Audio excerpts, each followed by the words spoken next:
क्या आपने कभी सोचा है झूठ बोलने वालों का क्या होता है? क्या सच में हर पाप की नरक में अलग अलग सजा होती है? चोरी करने वालों को कैसे यातना मिलती है? और जो लोग पराई स्त्री को बुरी नजर से देखते हैं उनका क्या अंजाम होता है? आज की इस कहानी में आप देखेंगे कि नरक में हर पाप की अलग अलग सजा होती है और सबसे डरावनी सजा किस पाप के लिए दी जाती है। हैरानी की बात यह है कि ये वही पाप है जो हम में से ज्यादातर लोग अनजाने में हर रोज करते रहते हैं। आखिर पाप कौन सा है और उसकी सजा कितनी भयानक है, ये जानने के लिए वीडियो को अंत तक जरूर देखना, क्योंकि आखिर में आपको सच्चाई पता चलेगी जिसे सुनकर आपकी रूह कांप उठेगी। एक छोटा सा गांव था जो शहर की भागदौड़ से बहुत दूर स्थित था। वहां की सुबह पक्षियों की चहचहाहट से होती थी और शाम ढलते ही खेतों से मिट्टी की सौंधी महक उठती थी। चारों ओर हरे भरे खेत फैले हुए थे जहां गेहूं, धान और बाजरे की फसलें लहलहाती थीं। मिट्टी की संकरी गलियों से बैलों की घंटियां सुनाई देती थी और तालाब के किनारे बच्चों की किलकारियां गूंजती थी। गांव के बीचों बीच एक विशाल पीपल का पेड़ था जिसके नीचे बुजुर्ग शाम को इकट्ठे होते और धर्म की बातें करते थे। यह गांव मेहनती और सच्चे लोगों से भरा हुआ था। यहां किसान सूर्योदय से पहले उठते और अपने खेतों में पसीना बहाते। कुम्हार अपने चाक पर मिट्टी के बर्तन बनाता, लोहार अपनी भट्टी पर हथौड़े की टंकार करता और बुनकर अपने करघे पर कपड़े बुनता। हर कोई अपने काम और ईमानदारी से पहचाना जाता था। गांव में सबका एक दूसरे पर भरोसा था और लोग मिलजुल कर रहते थे। लेकिन इन्हीं सच्चे और भोले भाले लोगों के बीच एक इंसान ऐसा भी था जो इस पवित्र माहौल से बिल्कुल अलग और विपरीत था। उसका नाम था हरिनाथ। गांव वाले उसे प्यार से नहीं बल्कि व्यंग्य में झूठ हरि कहते थे। वजह साफ थी, हरिनाथ को झूठ बोलने की ऐसी गंदी और अजीब आदत पड़ गई थी कि सच बोलना उसके लिए बिल्कुल नामुमकिन हो गया था। सुबह उठते ही झूठ, दोपहर को झूठ और रात को सोते समय भी झूठ। वह दिन भर इधर उधर घूमता और हर किसी से झूठ बोलता। शुरू में जब वो गांव में नया नया आया था तो लोग इसे मजाक समझते थे और उसकी बातों पर हल्के में हंस देते थे। कुछ लोग तो कहते थे कि शायद ये उसका मनोरंजन करने का तरीका है। लेकिन धीरे धीरे जैसे जैसे महीने बीतते गए यही मजाक अब गंभीर परेशानी बनने लगा। लोगों को समझ आने लगा कि ये कोई मजाक नहीं बल्कि एक बीमारी है जो हरिनाथ की रग रग में बस चुकी है। एक दिन की बात है जब गांव के बाजार में रौनक थी। दुकानदार अपना सामान सजा रहे थे, औरतें सब्जियां खरीद रही थीं और बच्चे इधर उधर दौड़ रहे थे। हरिनाथ भी उसी समय बाजार में पहुंचा। उसके कपड़े मैले थे और चेहरे पर बेफिक्री की मुस्कान थी। सब्जी वाले के ठेले पर ताजे खीरे, लाल टमाटर और हरी मिर्च चमचमा रही थी। सब्जी वाला जो एक मेहनती और सीधा साधा इंसान था उसे देखते ही पहचान गया और मुस्कुरा उठा। सब्जी वाला बोला, अरे हरिनाथ भाई, कल तो मेले में आपको देखा था। आप तो मिठाई की दुकान पर बड़े मजे से जलेबी खा रहे थे। मैंने सोचा था कि आपसे बात करूं, लेकिन भीड़ में आप आगे निकल गए। हरिनाथ ने तुरंत अपने चेहरे पर झूठी गंभीरता लाते हुए और आंखों में सच्चाई का दिखावा करते हुए बोला, अरे नहीं भाई, ये तो बिल्कुल गलत बात है। मैं तो कल पूरे दिन खेत में हल चला रहा था। सुबह से लेकर शाम ढलने तक पसीना बहाता रहा। मेरी पीठ में अभी भी दर्द है। तुमने जरूर किसी और को देख लिया होगा जो शायद मुझसे मिलता जुलता होगा। सब्जी वाला चुप हो गया और उसके चेहरे पर हैरानी के भाव आ गए। लेकिन बाकी गांव वाले जो पास ही खड़े थे और ये सब सुन रहे थे, उनमें से एक बुजुर्ग आदमी ने धीरे से लेकिन साफ आवाज में कहा, लो भाई, फिर शुरू हो गया इसका झूठ बोलना। हम सब तो मेले में एक साथ थे और सबने साफ साफ देखा था। हरिनाथ को पूरा हाथ जलेबी की गरम थाली में डालकर लगातार खाते देखा था। ये कोई तीसरी बार नहीं है, ये तो रोज का किस्सा बन गया है। बच्चे जो ये सब सुन रहे थे खिलखिलाकर हंसने लगे और एक दूसरे को धक्का देने लगे। लेकिन हरिनाथ के चेहरे पर इसका कोई असर नहीं हुआ। वह हंसते हुए अपनी राह चलता बना, मानो कुछ हुआ ही ना हो, मानो ये सब उसकी रोजमर्रा की बात हो। कुछ ही दिन बाद एक और घटना घटी। गांव के चौपाल पर जहां सब लोग शाम को इकट्ठा होते थे, वहां आज भी भीड़ जमा थी। चौपाल पर एक विशाल नीम का पेड़ था, जिसकी घनी छाया में लोग बैठते थे। कुछ बुजुर्ग हुक्का पी रहे थे, कुछ बीड़ी सुलगा रहे थे और कुछ दिन भर की बातें कर रहे थे। उसी समय हरिनाथ भी वहां आ पहुंचा। गांव का एक सम्मानित आदमी जिसका नाम रामदीन था, उसने पूछा, अरे हरिनाथ, सुना है तुमने पंडित जी से वादा किया था कि मंदिर की पूजा के लिए नारियल, फूल और अगरबत्ती लेकर आओगे, लेकिन पूजा का समय हो गया और तुम आए ही नहीं।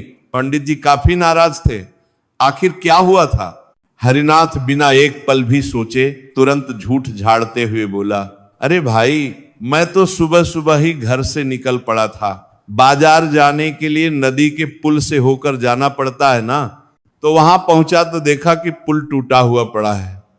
लकड़ियां यहां वहां बिखरी थीं और पानी का बहाव बहुत तेज था।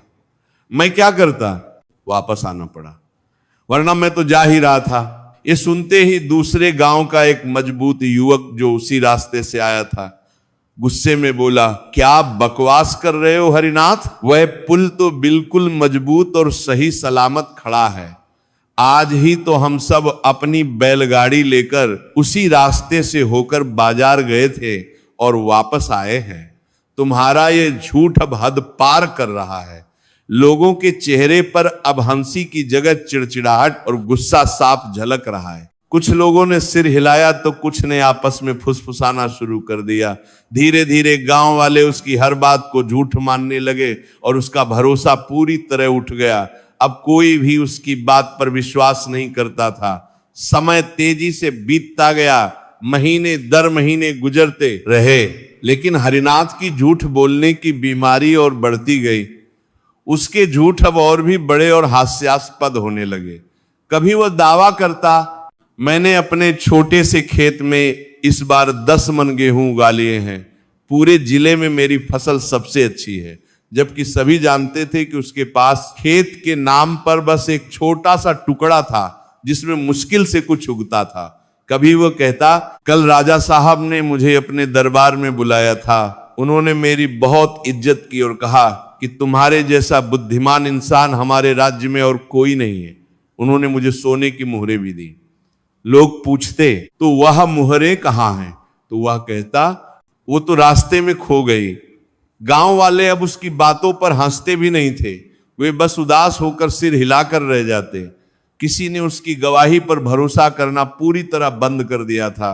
अगर किसी विवाद में हरिनाथ गवाह होता तो लोग कहते, इसकी बात का कोई मतलब नहीं, ये तो झूठा इंसान है। उसकी बातें सबके लिए अब बोझ और परेशानी बन चुकी थी।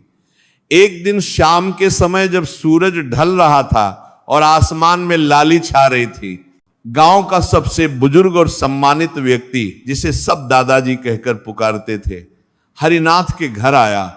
उसके चेहरे पर उम्र की गहरी लकीरें थीं, सफेद दाढ़ी थी, लेकिन आंखों में अभी भी गहराई, सच्चाई और जीवन का अनुभव झलकता था। उसकी आवाज में गंभीरता थी जो सबको सुनने पर मजबूर कर देती थी।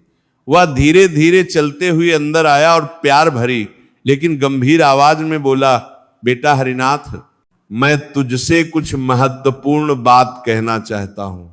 बैठ जा शांति से और मेरी बात ध्यान से सुन। हरिनाथ हमेशा की तरह हंसते हुए लापरवाही से बैठ गया। उसके चेहरे पर वही बनावटी और बेफिक्र मुस्कान थी जो हमेशा रहती थी। बुजुर्ग ने गहरी सांस ली और बेहद गंभीर आवाज में समझाते हुए बोला, बेटा सुन, मेरी बात को गांठ बांध ले। इंसान की असली पहचान उसके सच, ईमानदारी और विश्वास से होती है। झूठ बोलकर तू शायद आज लोगों के बीच हंसी मजाक का पात्र बन रहा है। शायद तुझे लगता है कि ये कोई बड़ी बात नहीं है, लेकिन याद रख बेटा, कल यही झूठ तुझे बर्बादी और तबाही की ओर ले जाएगा। झूठ का फल हमेशा कड़वा होता है, याद रख। झूठ बोलने वाला इंसान ना खुद कभी चैन और सुकून से जी पाता है और ना ही दूसरों को चैन से जीने देता है। अपनी जिंदगी यूं बर्बाद मत कर। हरिनाथ ने बुजुर्ग की गंभीर बात को भी हल्के में लेते हुए मुस्कुराया और बिल्कुल बेफिक्री से बोला, अरे दादाजी, आप तो व्यर्थ में मेरे लिए चिंता करते हो। मैंने झूठ बोलकर किसी का क्या नुकसान किया है भला? लोग मेरी बात सुनते हैं, थोड़ा हंसते हैं और फिर भूल जाते हैं। ये तो बस मेरी एक छोटी सी आदत है, इससे मेरी जान पर कोई आफत थोड़े ही आने वाली है। आप फिजूल परेशान हो रहे हैं। बुजुर्ग ने बहुत गहरी और लंबी सांस ली। उनकी आंखों में दुख और निराशा साफ दिखाई दे रही थी। उन्होंने सिर हिलाते हुए दर्द भरी आवाज में कहा, बेटा, आदतें ही इंसान को बनाती और बिगाड़ती हैं। छोटी आदतें बड़े परिणाम लाती हैं। जब झूठ का पर्दा फटता है तो इंसान कहीं का नहीं रहता। ना इस दुनिया में इज्जत रहती है, ना उस दुनिया में शांति। याद रख मेरी बात, एक दिन तुझे अपने इस झूठ का बहुत भारी मूल्य चुकाना पड़ेगा। उस दिन मेरी बातें याद आएंगी, लेकिन तब बहुत देर हो चुकी होगी। लेकिन हरिनाथ के कानों पर इन गंभीर बातों का भी कोई असर नहीं हुआ। बुजुर्ग निराश होकर वापस चले गए और हरिनाथ फिर से गांव की गलियों में घूमता और पहले से भी ज्यादा झूठ बोलता रहा। कभी वह रात के अंधेरे में कहता, कल रात मैंने तालाब में एक ऐसा विचित्र और डरावना नाग देखा जिसकी आंखें जलते अंगारे जैसी लाल थीं। वह इतना विशाल था कि पूरा तालाब हिल गया था। उसने मुझे देखा लेकिन मैं डरा नहीं। मैंने उससे आंखें मिलाई और वो डरकर पानी में गायब हो गया। कभी वह दावा करता, मेरे सपने में खुद भगवान प्रकट हुए थे, सुनहरे कपड़े पहने हुए, हाथ में चमकता हुआ चक्र। उन्होंने मुझसे कहा, हरिनाथ, तू बहुत नेक और पुण्यात्मा इंसान है। तेरा स्थान स्वर्ग में सुरक्षित है। तू जो भी करता है वह सही है। गांव वाले अब उसकी इन बेतुकी बातों पर हंसते भी नहीं थे। वे बस थके हारे होकर सिर हिलाकर रह जाते। किसी ने अब उसकी बातों को गंभीरता से लेना पूरी तरह छोड़ दिया था। वह गांव में अकेला पड़ता जा रहा था। लेकिन यही आदत जो पहले सिर्फ मजाक लगती थी, अब धीरे धीरे गांव वालों के लिए गंभीर समस्या बनने लगी। एक रात अचानक गांव में चोरी हो गई। किसी ने बनिए की दुकान का ताला तोड़ दिया और कुछ रुपये और सामान चुरा लिया। सुबह होते ही पूरे गांव में हड़कंप मच गया। सब लोग चौपाल पर इकट्ठा हुए और आपस में पूछताछ करने लगे। हर कोई यह जानने को उत्सुक था कि आखिर यह काम किसने किया। जब हरिनाथ से पूछा गया तो उसने फिर बिना सोचे समझे झूठ बोल दिया। आत्मविश्वास से भरकर उसने दावा किया, हाँ, मैंने तो चोर को साफ साफ अपनी आंखों से देखा था। वह मोटा ताजा था और उसके कपड़े फटे हुए थे। मुझे पूरा यकीन है कि वह तो बनिए का अपना बेटा ही था। उसी ने यह सब किया है। गांव का बनिया जो एक ईमानदार और मेहनती आदमी था। यह सुनते ही तुरंत भड़क गया। उसका चेहरा गुस्से से लाल हो गया। वो आगे बढ़ा और गुस्से में चिल्लाते हुए बोला, क्या बकवास और मनगढ़ंत कहानी कर रहे हो तुम? मेरा बेटा तो उस पूरी रात मेरे साथ घर पर ही था। उसने कहीं कदम भी नहीं रखा। सारे पड़ोसी गवाह हैं। तुम्हारे इस झूठ ने तो मेरे परिवार की इज्जत पर दाग लगा दिया। अब बहुत हो गया। गांव में तुरंत तनाव और गुस्से का माहौल फैल गया। लोग अब सचमुच कोर नहीं तो कारा तारा कारा दाग लगारा हरिनाथ से बुरी तरह परेशान हो गए। किसी ने कहा, अब तो इसका झूठ सिर्फ मजाक नहीं रहा, यह हमारी इज्जत और प्रतिष्ठा के लिए खतरा बन गया है। इसे रोकना होगा।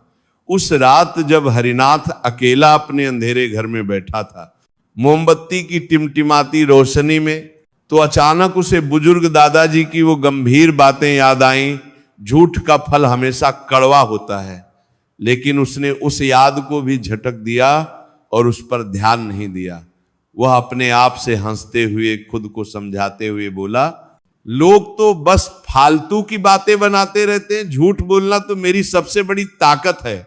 इससे मैं हर मुसीबत से आसानी से बच जाता हूं, लोगों को हंसा देता हूं, मनोरंजन करता हूं। सच बोलकर मुझे क्या मिलने वाला है? कुछ भी नहीं। वह बिल्कुल नहीं जानता था कि उसका यही झूठ बहुत जल्द ही उसकी पूरी जिंदगी को ऐसी भयानक दिशा देने वाला है जहां से वापस लौटना बिल्कुल नामुमकिन होगा। एक दिन की बात है, जब हरिनाथ किसी काम से गांव से शहर की ओर जा रहा था। रास्ता काफी लंबा और सुनसान था। उसे घने जंगल से होकर गुजरना पड़ता था जहां शेर और भेड़िए रहते थे। दोपहर का समय था, सूरज सिर पर चमक रहा था, लेकिन पेड़ों की घनी छांव थी। हवा में एक अजीब सी खामोशी और सन्नाटा पसरा था। केवल पक्षियों की चहचहाहट और पत्तों की सरसराहट सुनाई देती थी। तभी अचानक झाड़ियों के पीछे से एक आदमी तेजी से दौड़ता हुआ आया। उसके हाथ में कुछ सामान की गठरी थी, कपड़े अस्त व्यस्त और फटे हुए थे, पसीना चेहरे से बह रहा था और आंखों में भयानक डर साफ झलक रहा था। वह हाँफता हुआ सीधा हरिनाथ के पास पहुंचा। चोर घबराहट में हाँफते हुए बोला, भाई भगवान के लिए मेरी मदद करो, मेरे पीछे राजा के सैनिक लगे हुए हैं। मैंने थोड़ी देर पहले शहर में एक सेठ के घर से चोरी की है। अगर उन्होंने मुझे पकड़ लिया तो मेरी जान ले लेंगे, मुझे फांसी पर चढ़ा देंगे। मैं इस बड़े पेड़ के पीछे छिपता हूं। जब वो सैनिक तुमसे पूछे तो बस इतना कह देना कि यहां कोई नहीं आया, बस यही एक मदद कर दो। हरिनाथ ने कुछ पल रुककर उस घबराए हुए आदमी को गौर से देखा। उसका मन तेजी से सोचने लगा, वाह, ये तो मेरे लिए बहुत अच्छा मौका है। अगर मैंने इसे छिपा लिया और सैनिकों से झूठ बोल दिया तो ये आदमी मेरी जान तक का एहसान मानेगा, मेरी तारीफ करेगा। उसने बिना देर किए तुरंत हामी भर दी। हरिनाथ मुस्कुराते हुए बोला, हाँ हाँ, तू जल्दी से इस पेड़ के पीछे छिप जा, मैं सब कुछ संभाल लूंगा, कोई तुझे छू भी नहीं पाएगा, मेरे होते हुए तेरा बाल भी बांका नहीं होगा। चोर ने राहत की सांस ली और तुरंत उस विशाल पेड़ के पीछे जाकर छिप गया। थोड़ी ही देर बाद सैनिकों का एक पूरा दल तेजी से दौड़ता हुआ वहां पहुंचा। उनके कपड़ों से पसीना टपक रहा था, तलवारें खुली थीं और चेहरे पर गुस्सा और दृढ़ता साफ दिख रही थी। मुख्य सैनिक ने हरिनाथ को देखा और जोर से सख्त आवाज में पूछा, अरे वो आदमी सुनो, क्या यहां से कोई चोर गुजरा है? हमें खबर मिली है कि वह इसी रास्ते से भागा है, तुमने कुछ देखा? हरिनाथ ने बिना एक पल भी झिझके बिल्कुल आत्मविश्वास से झूठ बोल दिया। उसने सीना तान कर और सीधी आंखों से देखते हुए कहा, नहीं जी, यहां तो कोई भी नहीं आया। मैं पिछले आधे घंटे से यहीं बैठा हूं, मैंने तो किसी को भी जाते देखा ही नहीं। शायद वह किसी और रास्ते से भाग गया होगा। सैनिकों ने शक भरी नजरों से इधर उधर देखा, झाड़ियों में झांका, लेकिन पेड़ों के घनेपन और अंधेरे की वजह से ज्यादा देर नहीं रुके। समय बर्बाद ना करते हुए उन्होंने जल्दी से आगे का रास्ता पकड़ लिया और तेजी से दौड़ पड़े। चोर ने यह देखा तो तुरंत पेड़ के पीछे से बाहर निकला। उसके चेहरे पर अब राहत और खुशी के भाव थे। वह हाँफते हुए लेकिन राहत से हंसने लगा। चोर ने हाथ जोड़कर कहा, भाई आज तूने सच में मेरी जान बचा ली। अगर तू सच बोल देता और सैनिकों को बता देता तो आज मैं पकड़ा जाता और मेरी जिंदगी खत्म हो जाती, शायद जिंदा भी न बचता। मैं तेरे इस महान एहसान को जिंदगी भर कभी नहीं भूलूंगा। हरिनाथ ने गर्व से मुस्कुराते हुए कहा, देखा मैंने कहा था ना, झूठ हमेशा बुरा नहीं होता, कभी कभी झूठ भलाई भी करता है और किसी की जान बचा सकता है। लोग कहते हैं झूठ बुरा है, पाप है, लेकिन सच तो यह है कि झूठ इंसान को मुसीबत से निकाल देता है। चोर ने खुशी से सर हिलाया और बोला, बिल्कुल सही कह रहे हो, तूने आज मेरी जान बचाई है, मैं हमेशा तेरा एहसानमंद और आभारी रहूंगा। दोनों ने कुछ देर तक बातें की और फिर अपने अपने रास्ते चल पड़े। लेकिन इस घटना के बाद हरिनाथ के मन में एक गलत धारणा और भी ज्यादा गहरी बैठ गई कि झूठ बोलना बुरा नहीं है बल्कि फायदेमंद है। गांव लौटने के बाद हरिनाथ ने इस पूरी घटना को अपने हिसाब से और भी ज्यादा रंग रूप देकर नाटकीय बनाकर सबको सुनाना शुरू किया। वह चौपाल पर बैठकर शेखी बघरते हुए जोर जोर से बोला, अरे भाइयों, कल तो जंगल में बड़ा मजेदार और रोमांचक किस्सा हुआ। राजा के 10-12 सैनिक घोड़ों पर सवार होकर दौड़े दौड़े आए, तलवारें खींचे हुए थे। उन्होंने मुझसे पूछा, क्या यहां कोई चोर भागा है? मैंने बड़े आराम से कहा, नहीं देखा। और इस तरह मैंने एक बेचारे की जान बचा ली। वह तो मेरे पैरों में गिर पड़ा, रोते हुए बोला, भाई तू तो साक्षात देवता है। गांव वाले एक दूसरे को हैरानी से देखने लगे। किसी ने हंसते हुए व्यंग्य से कहा, अरे रहने भी दे हरिनाथ, तू तो हमेशा ऐसी ही बेतुकी कहानियां गढ़ता रहता है। पता नहीं इस बार सच बोल रहा है या फिर हमेशा की तरह झूठ। हरिनाथ जोर जोर से अट्टहास करते हुए बोला, मानो या ना मानो ये तुम्हारी मर्जी, लेकिन ये सच है। देखना, एक दिन मैं सबको साबित करके दिखाऊंगा कि झूठ ही इंसान की सबसे बड़ी ताकत है। गांव के बुजुर्ग दादाजी जो पास ही खड़े थे, उन्होंने गुस्से और दुख में कहा, बेटा तू समझता क्यों नहीं मेरी बात को? आज तूने एक चोर को बचाया है। तुझे लगता है कि तूने कोई बड़ी भलाई कर दी, लेकिन सोच, कल को वही चोर किसी और निर्दोष के घर लूटेगा, किसी की मेहनत की कमाई चुराएगा, उस पाप का हिस्सा भी तेरे सर पर आएगा। याद रख मेरी बात, झूठ से कभी सच्ची भलाई नहीं होती। लेकिन हरिनाथ ने बुजुर्ग की इस गंभीर बात को भी फिर से हंसकर टाल दिया। उसने ताना मारते हुए कहा, आप तो हर छोटी मोटी बात में भी प्रवचन देने लगते हैं। जरा बाहर निकलकर दुनिया देखिए, बिना झूठ के तो कोई भी काम चलता ही नहीं है।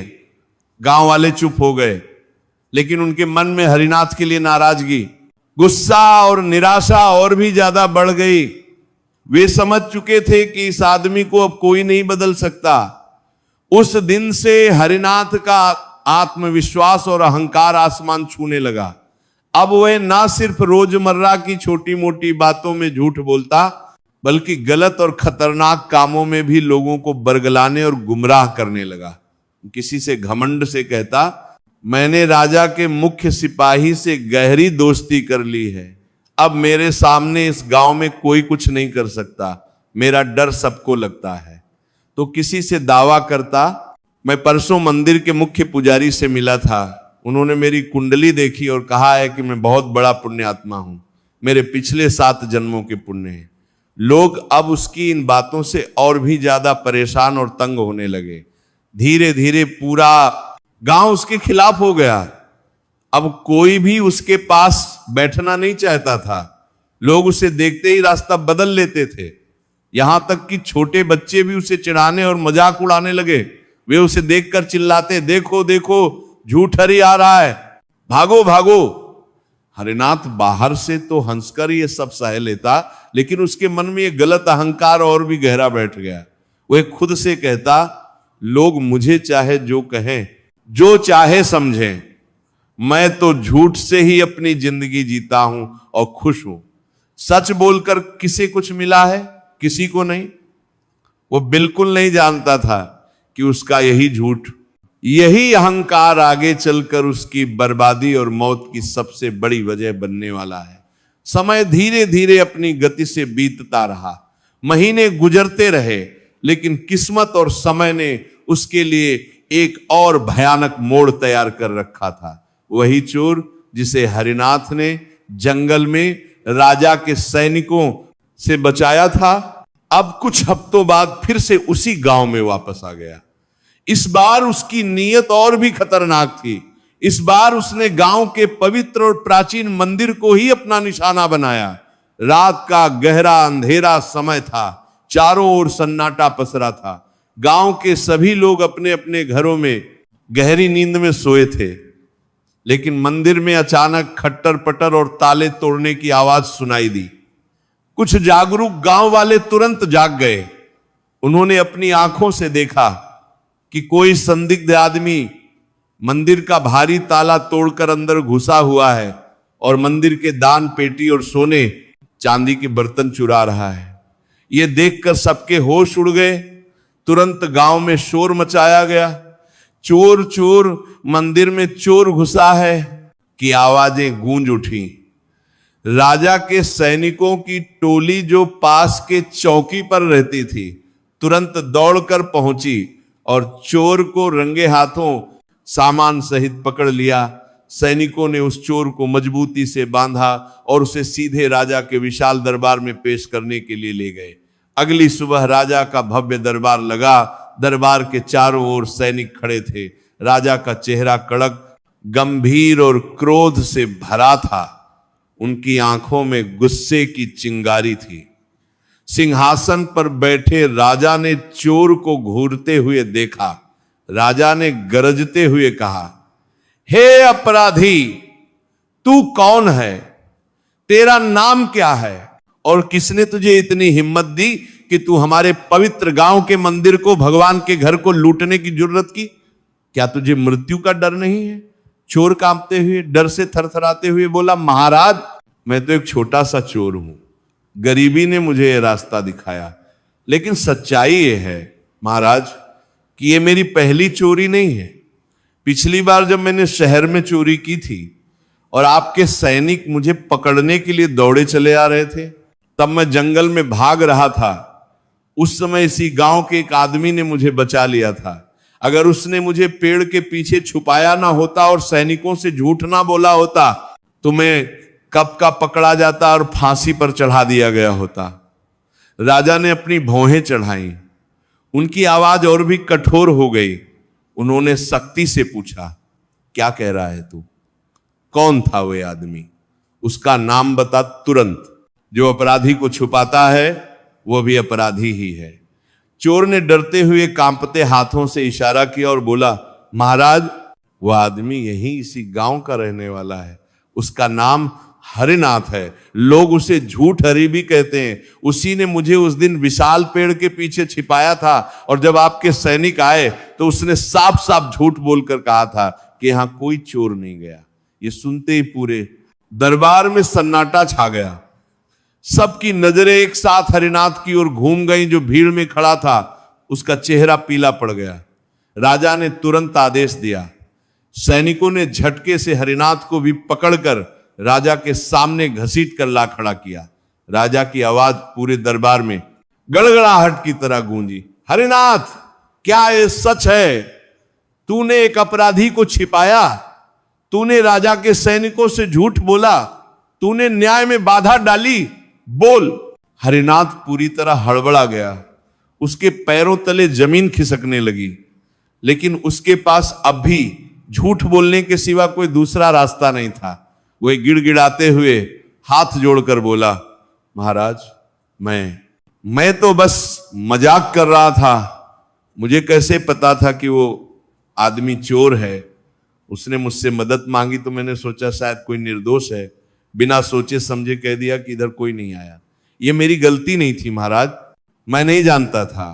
राजा का चेहरा क्रोध से और लाल हो गया। उन्होंने गरजते हुए कहा, मूर्ख बेवकूफ इंसान, मजाक में मंदिर लुट जाते हैं, मजाक में अपराधी छूट जाते हैं, मजाक में भगवान का घर लूटा जाता है।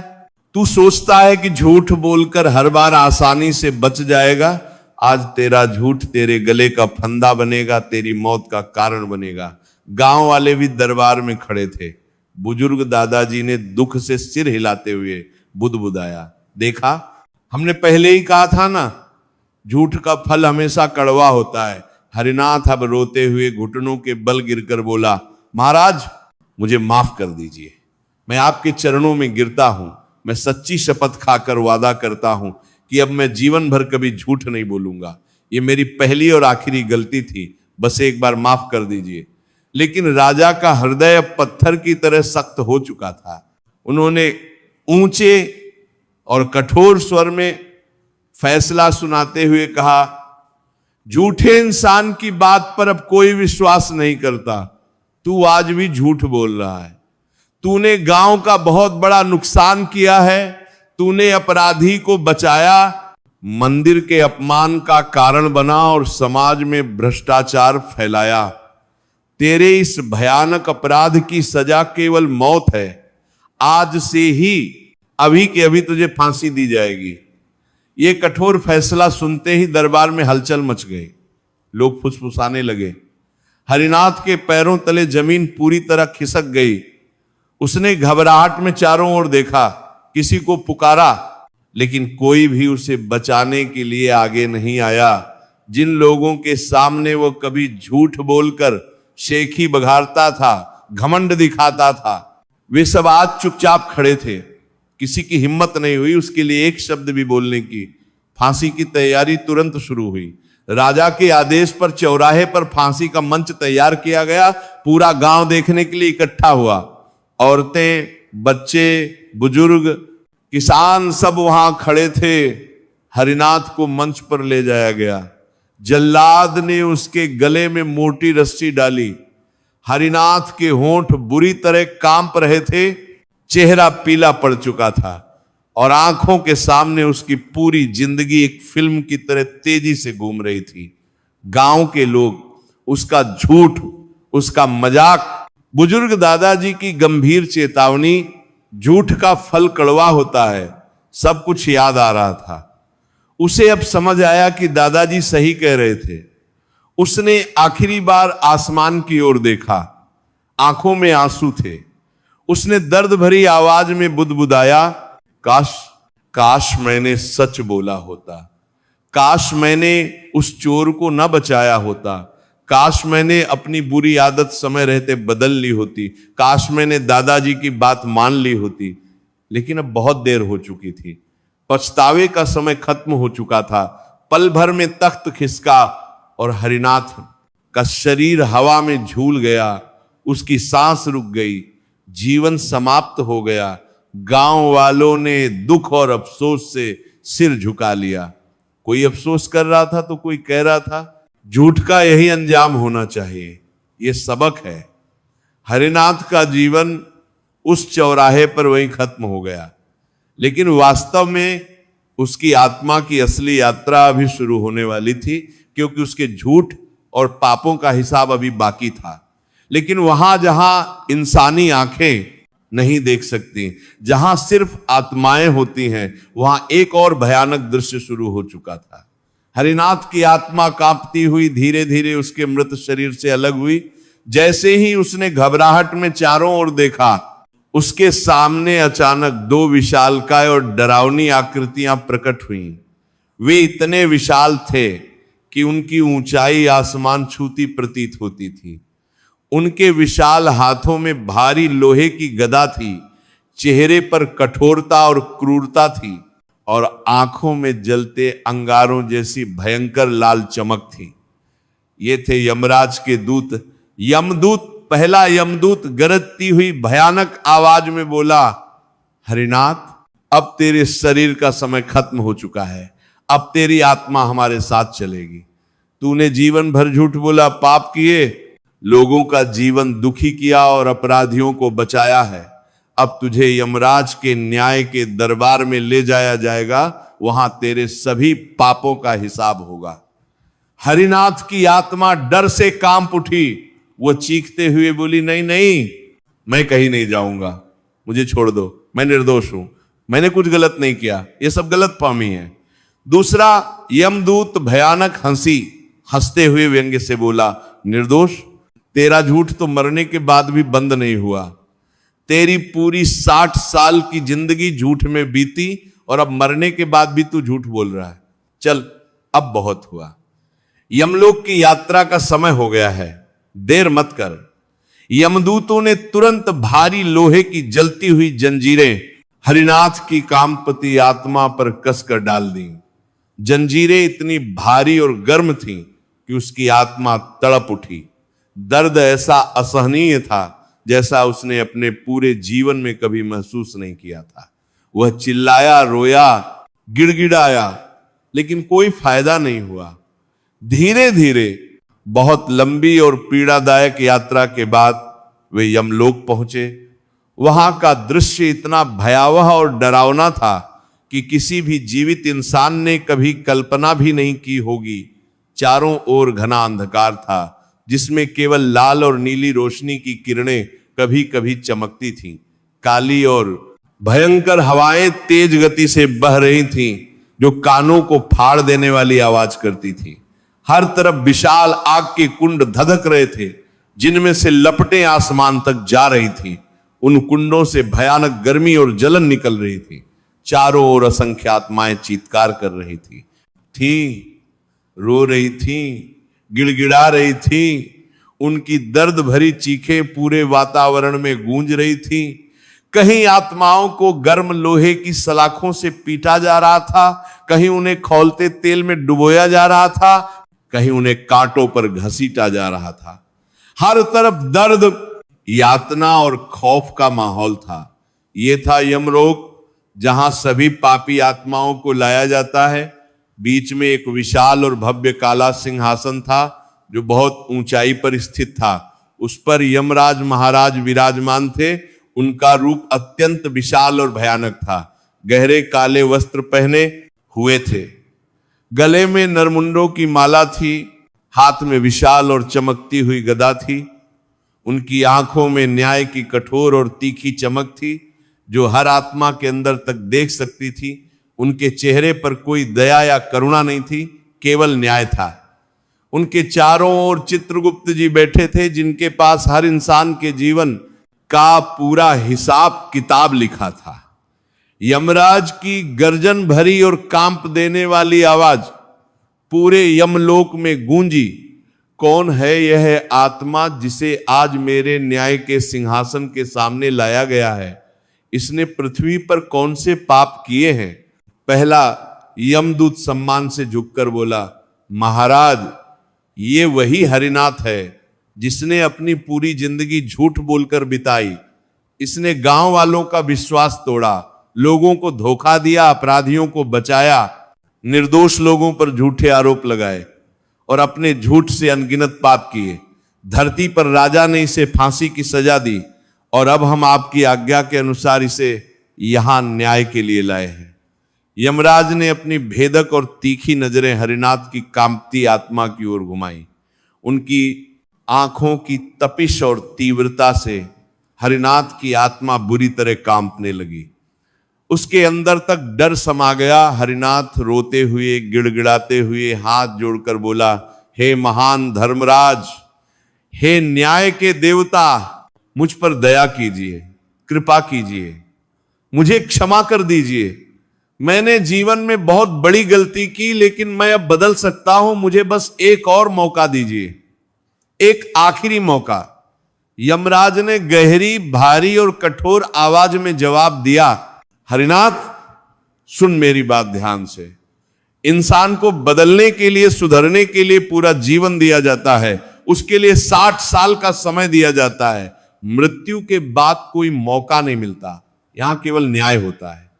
यमराज ने आगे कहा, तुझे जीवन में कितनी बार चेतावनी दी गई, कितनी बार समझाया गया, गांव के बुजुर्ग ने तुझे कितनी बार सच्चाई का रास्ता दिखाया, लोग तुझसे नाराज हुए, तुझे अकेला छोड़ दिया, लेकिन फिर भी तूने परवाह नहीं की। तूने अपने अहंकार को नहीं छोड़ा। अब पश्चाताप का समय खत्म हो चुका है, अब केवल सजा का समय है। हरिनाथ की आत्मा फूट फूट कर रो पड़ी। वो जोर जोर से चिल्लाते हुए बोली, महाराज, मुझे एक बार पृथ्वी पर वापस भेज दीजिए, बस 1 साल के लिए। मैं वादा करता हूं कि मैं केवल सच बोलूंगा, ईमानदारी से जीऊंगा, अच्छे कर्म करूंगा। मैं मंदिरों में दान दूंगा, गरीबों की सेवा करूंगा, मैं झूठ कभी नहीं बोलूंगा। यमराज का चेहरा क्रोध से और भी कठोर हो गया। वे गरजते हुए बोले, चुप, झूठे इंसान की बात पर कौन विश्वास करे? तू इस समय भी झूठ बोल रहा है। अगर सच में तुझे पछतावा होता, अगर सच में तू बदलना चाहता, तो तूने धरती पर रहते हुए ही अपनी गंदी आदत छोड़ दी होती, लेकिन तूने ऐसा नहीं किया। अब बहुत देर हो चुकी है। यमराज ने अपने दूतों की ओर संकेत करते हुए कठोर आदेश दिया, इसे तुरंत नरक की भयंकर अग्नि में ले जाओ। वहां इसे उसके झूठ और पापों के अनुसार कड़ी से कड़ी दंड मिलेगा। जितना बड़ा पाप, उतनी भयानक सजा। यमदूतों ने फिर से हरिनाथ की आत्मा को जंजीरों से कसकर पकड़ा और घसीटते हुए ले जाने लगे। रास्ते भर हरिनाथ चिल्लाता रहा, मुझे बचाओ, मुझे माफ कर दो। मैं निर्दोष हूं, लेकिन उसकी दर्द भरी चीखें केवल खाली अंधेरे में गूंजती रही। कोई उसे बचाने नहीं आया। धीरे धीरे लंबी और पीड़ादायक यात्रा के बाद वह नरक के विशाल और भयानक द्वार पर पहुंचा। वहां का दृश्य देखकर हरिनाथ की आत्मा में और भी ज्यादा भयानक डर समा गया। द्वार के ऊपर बड़े अक्षरों में लिखा था, जो यहां आता है उसके लिए मुक्ति का कोई रास्ता नहीं। अंदर झांकने पर उसने देखा, कहीं किसी आत्मा को गर्म और खौलते तेल से भरे विशाल कड़ाह में बार बार डाला जा रहा था और निकाला जा रहा था। हर बार वह आत्मा दर्द से चीख रही थी, लेकिन मर नहीं पा रही थी। कहीं किसी आत्मा को जलते अंगारों और लाल गर्म लोहे पर नंगे पैर चलवाया जा रहा था। उसके पैर जल रहे थे, लेकिन चलना बंद नहीं हो रहा था। कहीं किसी को कांटों से भरे घने जंगल में नग्न अवस्था में घसीटा जा रहा था। कांटे उसके पूरे शरीर को चीर रहे थे। खून बह रहा था, लेकिन पीड़ा खत्म नहीं हो रही थी। कहीं किसी को पिघले हुए तांबे में डुबोया जा रहा था। कहीं किसी को जहरीले सांपों और बिच्छुओं से भरे गड्ढे में फेंका जा रहा था। हर तरफ केवल दर्द, यातना और तड़प का भयानक मंजर था।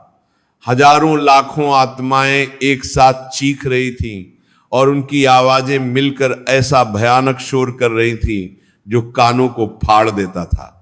पहला यमदूत हरिनाथ की ओर मुड़ा और क्रूरता से मुस्कुराते हुए बोला, हरिनाथ, ये सब अच्छे से देख ले, यही तेरा भविष्य है। तूने जीवन भर झूठ बोला, अब तेरी सजा भी वैसी ही भयानक होगी। यहां पर किसी को बख्शा नहीं जाता। यहां हर आत्मा को उसके पापों का पूरा हिसाब चुकाना पड़ता है। हरिनाथ की आत्मा दहशत से चीख उठी, नहीं नहीं, मैं ये सब नहीं सह पाऊंगा, ये बहुत ज्यादा है। मुझे यहां से निकाल दो, मुझे छोड़ दो। मैं वादा करता हूं कि अगर एक बार मुझे छोड़ दिया तो मैं कभी झूठ नहीं बोलूंगा। लेकिन उसकी दया और माफी की गिड़गिड़ाहट भरी पुकार को किसी ने नहीं सुना। दोनों में करके हमारे तर में पुकार को क्यादा करता हूं, भला पी भी करती ने कहा। यमदूत केवल हंसे। अब हरिनाथ को नरक का असली भयानक चेहरा देखना था। हरिनाथ को यमदूत बेरहमी से घसीटते हुए विशाल अग्नि के कुंड तक ले गए। वह कुंड इतना बड़ा था कि उसका अंत दिखाई नहीं देता था। उसमें से लाल लाल और नीली भयंकर लपटें आसमान को छूती हुई उठ रही थी। ज्वालाएं इतनी तेज और गर्म थी कि उनके पास जाते ही हरिनाथ की आत्मा झुलसने लगी। गर्मी असहनीय थी। यमदूत ने कहा, यह है झूठ बोलने वालों की सजा का कुंड। जिन्होंने जीवन भर झूठ बोला, धोखा दिया, लोगों को गुमराह किया, उन सबको यहीं डाला जाता है। और फिर बिना किसी दया के यमदूतों ने हरिनाथ की आत्मा को उस भयंकर अग्नि के कुंड में जोर से फेंक दिया। जैसे ही हरिनाथ की आत्मा उस भयानक आग में गिरी, उसकी इतनी तेज और दर्द भरी चीख निकली कि पूरे नरक में गूंज उठी। आग ने उसे हर तरफ से घेर लिया। वह जल रहा था, झुलस रहा था, पिघल रहा था, लेकिन मर नहीं पा रहा था। दर्द इतना भयानक और असहनीय था जैसे हजारों सुइयां एक साथ पूरे शरीर में घुस रही हूं। वह तड़पता, चीखता, रोता और बार बार चिल्लाता, काश मैंने झूठ ना बोला होता, काश मैंने सच का रास्ता चुना होता, काश मैंने बुजुर्ग दादाजी की बात मान ली होती, काश मैंने अपनी आदत बदल ली होती। लेकिन अब बहुत देर हो चुकी थी। अब केवल पछतावा और दर्द बचा था। वह उस अग्नि में युगों युगों तक जलता रहेगा। यमदूत ने हरिनाथ को बताया, देख, यहां हर पाप की अपनी अलग अलग सजा है। जो लोग जीवन भर झूठ बोलते हैं, धोखा देते हैं, उन्हें इसी अग्निकुंड में डाला जाता है। ये आग कभी बुझती नहीं। इसमें हर पल आत्मा जलती रहती है और तड़पती रहती है। वहां से बाहर आने की कोई राह नहीं होती। जितना बड़ा और खतरनाक झूठ बोला गया हो, उतनी ही भयानक और तेज आग होती है। जो लोग दूसरों का माल चुराते हैं, उनकी मेहनत की कमाई हड़पते हैं, उनके लिए गर्म लोहे के हथियार और जलते हुए खौलते तेल से भरे विशाल कड़ाहे तैयार रखे जाते हैं। उनकी आत्मा को बार बार उसमें डाला जाता है, उबाला जाता है और बार बार निकाला जाता है, ताकि उन्हें याद रहे कि उन्होंने दूसरों का हक कैसे छीना था। जो पुरुष पराई स्त्रियों को गलत नजर से देखते हैं, उनके साथ गलत संबंध बनाने का प्रयास करते हैं या व्यभिचार करते हैं, उन्हें कांटों और तेज धार वाले चाकुओं से भरे घने जंगल में नग्न अवस्था में घसीटा जाता है। हर कदम पर उनका शरीर चीरा जाता है, कटता है, और फिर भी आत्मा को मरने का सुख नहीं मिलता। ये पाप इतना घिनौना और गंदा है कि यमराज भी बहुत कठोर दंड देते हैं। जो लोग जमीन हड़पते हैं, अनाथों और गरीबों को धोखा देते हैं, विधवाओं की संपत्ति छीनते हैं, उन्हें मोटी लोहे की जलती जंजीरों से बांधकर पिघले हुए तांबे में बार बार डुबोया जाता है। उनकी आत्मा लगातार जलती रहती है, चीखती रहती है, फिर भी मौत नहीं आती। जो लोग अपने स्वार्थ के लिए दूसरों को दुख देते हैं, चाहे वे परिवार के सदस्य हों, पड़ोसी हों या कोई अजनबी, उन्हें जहर भरे सांपों, बिच्छुओं और खतरनाक कीड़ों से भरे गहरे गड्ढे में डाला जाता है। हर पल उन्हें डसा जाता है। हर पल जहर का दर्द उन्हें उस पीड़ा का एहसास दिलाता है जो उन्होंने अपने स्वार्थ से दूसरों को दी थी। जो लोग अपने माता पिता का अपमान करते हैं, बुजुर्गों की अवहेलना करते हैं, उनकी सेवा नहीं करते, उन्हें यमलोक में लंबे लंबे बर्फीले और ठंडे पहाड़ों पर नग्न अवस्था में खड़ा किया जाता है। भयंकर ठंड से उनकी आत्मा कांपती रहती है। इले कुम्मे कुम्मे, इले कुम्मे कुम्मे कुम्मे कुम्मे कुम्मे कुम्मे कुम्मे कुम्मे का पारादा जमती रहती है, लेकिन कहीं भी गर्माहट या आश्रय नहीं मिलता। ये सब सुनने और देखने में बहुत डरावना लगता है, लेकिन यही कड़वी सच्चाई है। नरक कोई काल्पनिक कहानी नहीं है, ये पापों का न्यायालय है, जहां हर आत्मा को उसके कर्मों का हिसाब देना पड़ता है। धरती पर हम जो बीज बोते हैं, यमलोक में वही फल काटते हैं। जो अच्छे कर्म करता है उसे स्वर्ग मिलता है, और जो बुरे कर्म करता है उसे नरक की यातना मिलती है। इसलिए अब भी समय है, अभी भी देर नहीं हुई है। आज से ही अपने जीवन को बदल लो। झूठ बोलना छोड़ दो, हमेशा सच बोलो, चोरी मत करो, ईमानदारी से कमाओ, पराई स्त्रियों का सम्मान करो, उन्हें मां बहन की तरह देखो, दूसरों का हक मत छीनो, न्याय का साथ दो, कभी भी किसी को अपने स्वार्थ के लिए दुख मत दो, अपने माता पिता का सम्मान करो, बुजुर्गों की सेवा करो, सच बोलो, धर्म का पालन करो और हमेशा भलाई का रास्ता चुनो।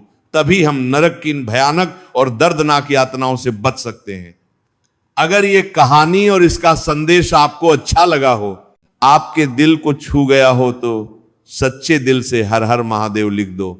वीडियो को लाइक करो और इस महत्वपूर्ण संदेश को सभी लोगों तक पहुंचा दो, ताकि सभी लोग सच का रास्ता चुने और अच्छे कर्म करें। जय श्री कृष्णा। नमः शिवाय।